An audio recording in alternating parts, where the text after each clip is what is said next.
தாயுமானவர் நம்ம எல்லாரும் கேள்விப்பட்டிருப்போம்ல. தாயுமானவர்னா ஒரு அப்பா அம்மா ஆகுற கதை. ஒரு அப்பா அம்மா ஆகுற கதை இருக்கிறப்போ ஒரு அம்மா அப்பா ஆகுற கதையும் இருக்கத்தானே வேணும். பட் அதை யாரும் பேசுறது இல்லை. இருந்தாலும் தகப்பஞ்சாமி அத்தனை பேருக்கும் தந்தை தின வாழ்த்துக்கள். திருதிருப்புன்னு ஆக்சுவலி இன்னைக்கு ஞாபகமே இல்லை. இன்னைக்கு ஃபாதர்ஸ் டே அப்படின்னாங்க. அது எப்படி ஞாபகம் வந்துச்சுன்னா, ஒரு ஆன்லைன் ஆர்டர் போட்டது. அந்த ஆன்லைன் ஆர்டர் போடுறப்போ கூடவே இன்னொரு குட்டி பேக் ஒன்று வந்துச்சு. இந்த ஜெப்டோ அப்படின்னு சொல்லிட்டு அவன் தான் ஞாபகப்படுத்துறேன். I love you Papa.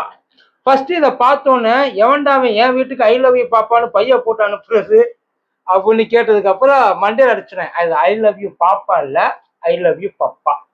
பப்பானா அப்பாவை தான் வந்து அப்படி செல்லமா அவங்க அங்கே அந்த இங்கிலீஷ் லாங்குவேஜ்ல கூப்பிடுவாங்களாம், ஐ லவ் யூ பப்பா. இதுல சந்தோஷமான விஷயம் இருக்கு, சோகமான விஷயம் இருக்கு. அதாவது இந்த ஃபாதர்ஸ் டே அன்னைக்கு பிள்ளைய பெற்றவர்களுக்கும் பிள்ளையதான் பெற்றவர்களுக்கு வந்து நியாயமா வாழ்த்து சொல்லலாம். அப்படி வாழ்த்து சொல்லி அதை சந்தோஷமா கொண்டாடுறவங்க நிறைய பேர் இருக்காங்க. ஆனா இதுல ரெண்டு கேட்டகரி உண்மையில மனசு வருத்தக்கூடிய ஒரு கேட்டகரி. ஒண்ணு, பெத்த பிள்ளைய பெற்று போட்டிருப்பாங்க, ஆனா அந்த பெத்த புள்ள எங்கேயோ விட்டுட்டு போயிருக்கும், பார்த்துக்கிறதுக்கு ஆள் இல்லாம இருக்கு, அப்படி ஒரு கேட்டகரி. இன்னொன்னு, தனக்கு வந்து தந்தைய தின வாழ்த்துக்கள் சொல்ல ஆள் இல்லையே அப்படின்னு சொல்லி, அதாவது பிள்ளையே இல்லாத ஒரு கேட்டகரி இருக்குல்ல, அந்த கேட்டகரி இருக்கு. கவலைப்படாதீங்க. அதாவது இப்போ இந்த ஃபாதர்ஸ் டே, மதர்ஸ் டே, சில்ட்ரன்ஸ் டே, இது எல்லாமே எல்லாருமே கொண்டாடலாம். இப்போ ஒரு பேச்சு சொல்ற, ஒரு மேரேஜ் ஆயிடுச்சுன்னு வைங்களேன், அவங்களோட அல்டிமேட்டோட ஆக்சுவலி அவங்களுக்கு நிறைய ஆசை இருக்கும், ஒரு குழந்தை பெற்றுக்கணுன்ற ஆசை இருக்கும். சில பேருக்கு அந்த இல்லாம போயிடும். அது என்ன காரணம் தெரியாது. எவ்வளவு வைத்தியம் பார்த்தாலும் எல்லாம் நல்லா தான் இருக்கு, ஆனா இதுக்கு மேல காட்ஸ் கிரேஸ், நாங்க எங்களால முடிஞ்சதெல்லாம் ஒரு உயிரை காப்பாத்துறதுக்கு அதான் பண்ணுவாங்க. ஒரு உயிரை இந்த உலகத்துக்கு கொண்டு வரதுக்கு இதே டைலாக் தான் யூஸ் பண்ணுவாங்க. அப்படி ஒருவேளை எதுவுமே இல்லாத பட்சத்துல, ஏன்னா இதை பாக்குறப்போ குழந்தை இருக்கிற வீடுகள்ல வந்து இது ரொம்ப ஜாலியா இருக்கும். அந்த குழந்தைங்க இல்லாத வீடு இருக்கு பார்த்தீங்களா, அவங்க மனசு ஒருவேளை அந்த மாதிரி உங்களுக்கு ஏதாவது தோணுச்சுன்னா, நீங்க கல்யாணம் ஆகுற போது உங்களுக்கு ஒரு குழந்தையும் சேர்த்துதான் வந்துடும். நிஜமாங்க, நீங்க நம்பினா நம்புங்க, நம்பாட்டி போங்க. பல குடும்பங்கள்ல இதுல பெரிய பிரச்சனை எல்லாம் வந்திருக்கு குழந்தைகள் இல்லாததுனால. வெறும் இந்த குழந்தைகளை வச்சே மையமா வச்சு நிறைய பிரச்சனை வந்து. ஆனா நினைச்சு பாருங்களேன், சும்மா இது வந்து ரொம்ப கிரிஞ்ச் எல்லாம் கிடையவே கிடையாது. ஹஸ்பண்டுக்கு ஒய்ஃபும், ஒய்ஃபுக்கு ஹஸ்பண்டும் குழந்தைங்க தான். அது நீங்க எப்படி பாக்குறீங்க, அவங்களை எப்படி ட்ரீட் பண்றீங்கன்ற பேஸ்ல தான் ரெண்டுமே இருக்கு. இல்ல, எனக்கு இதை பார்த்தோன்னா அதான் ஞாபகம் வந்துச்சு. ஒரு குழந்தை இல்லாத வீட்டுக்கு இந்த விஷயம் போறப்போ அவங்க மனசு என்ன பாடுவோம். குழந்தைய பத்தாதான் அப்பா அம்மான்னு கிடையாது.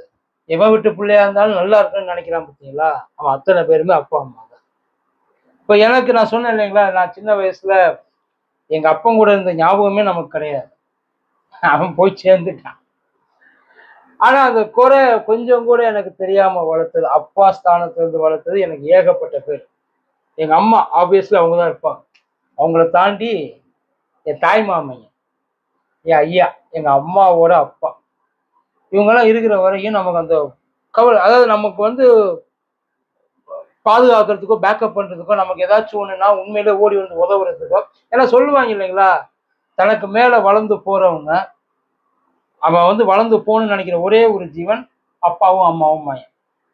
அதுலயும் அப்பாவுக்கு கூட சில நேரத்துல ஈகோ இருக்கு, அம்மா தான் மாயன். ஆனா அப்பாவுக்கு வெளியில ஈகோ மாதிரி காட்டிக்கலாம், உள்ளுக்குள்ள எவ்வளவு பெருமையா இருக்கும். அதெல்லாம் வளர்றப்ப எனக்கு தெரியவே இல்லை, ஏன்னா அதுக்கு அந்த வாய்ப்பு கொடுக்கவே இல்லை. நம்ம வளர்ந்து ஒரு ஸ்டேஜ்ல தனியா நிற்கும் போதுதான் நம்மளை எவ்வளவு தூரம்லாம் தாங்கி இருக்காங்க அப்படின்றது நமக்கு தெரியுது. இந்த மாதிரி எல்லாருக்குமே ஒவ்வொரு எமோஷன் உள்ளுக்குள்ள இருக்கும், கண்டிப்பா இருக்கும். அது வந்து சில நேரங்கள் அதான் நமக்கு இல்லாத அப்பா இல்லாதவங்களை மட்டும் தெரியும். தனக்கு பிறக்க போறக்கூடிய அப்பா அம்மா இல்லாதவங்களை தன்னோட அப்பா நம்மளை எப்படி பார்த்துப்பாரு. எங்க அப்பாவை பத்தி நான் நிறைய கேள்விப்பட்டது, அவர் பயங்கர ஹீரோ. உண்மையிலேயே எங்க ஊருக்குள்ள பயங்கரமான ஒரு ஆளா தான் இருந்திருக்காப்புல, நமக்கு கொடுத்து வைக்காம போச்சு. ஸோ நம்ம பிள்ளைய அப்படி வந்து நம்ம இருக்கணும் அப்படின்னு எவ்வளவு பேர் உள்ளுக்குள்ள நினைப்பாங்களோ, அந்த நேரத்துல ஒருவேளை இல்லை அப்படின்ற பட்சத்துல உங்களுக்கு பிறக்குது பிறகுல அதெல்லாம் வந்து எப்போ நடக்குதோ அது நடக்கட்டும். ஆனா இருக்கிற வாழ்க்கையை இதை நினைச்சு ஒவ்வொரு நாளும் வீணடிக்காது. உங்க ஒய்ஃபை, உங்க ஹஸ்பண்ட, ஏன் உங்க ஃப்ரெண்டோட குழந்தைகள நீங்க பாக்குறப்ப அது வந்து நீங்க அதை டேலி எல்லாம் பண்ண முடியாது. ஆனா அந்த குறைய நீங்க இல்லாம பாத்துக்கிறதுக்கு ஏகப்பட்ட வழிகள் இருக்கு. அது வந்து என்னைக்குமே வந்து ஒரு வேக்கம் பிளேஸ் தான். அந்த வேக்கம் பிளேஸை நீங்க எதை கொண்டு ஃபில் பண்ண முடியாது. அதே நேரத்தில் அந்த வேக்கம் பிளேஸை நீங்க கொஞ்ச நாள் வந்து டெம்பரவரியா ஃபில் பண்ணி வைக்கலாம். ஏன் அதை முழுசா கூட அழிக்கலாம். ஒருத்தருக்கு ஒருத்தர் நீங்க பாத்துக்கிறது தான் இருக்கு. இது திடீர்னு இதை பாக்குறப்ப தோணுச்சு, அது ஏன் பயங்கர ஃபீலும் வேற ஆயிடுச்சுன்னு வைங்கள. அதனால இல்லைன்னு சொல்லி வருத்தப்படாதீங்க. உங்களுக்கு ஆல்ரெடி ஒருத்தவங்க இருக்காங்க, அவங்கள நல்லா பார்த்துக்கணும்னு நினைச்சு பண்ணுங்க. அந்த படத்துல டைலாக் சொல்லுவாங்க இல்ல, என்ன நீ எப்படி பார்த்துப்பன்னு பொண்ணு கேட்கிறப்போ அந்த பொண்ணு கிட்ட அழகா சொல்லுவாங்க. அத பையன் கேட்கிற பொண்ணு நான் எப்படி பார்த்துக்கிறீங்க கேட்கப்போ அந்த பொண்ணு அழகா சொல்லு, உனக்கு பிறக்க போற பொண்ணு மாதிரி பார்த்தேன், ஒரு பொண்ணாவே நினைச்சுக்கணும். என்னென்ன பண்ணணும்னு தோணுதோ அந்த பொண்ணுக்கு செஞ்சு கொடுக்கணும்னு தோணுது. வெறுப்பை காட்டி வாழ்க்கையை வீணடிச்சுக்கிறது. ஹாப்பி ஃபாதர்ஸ் டே.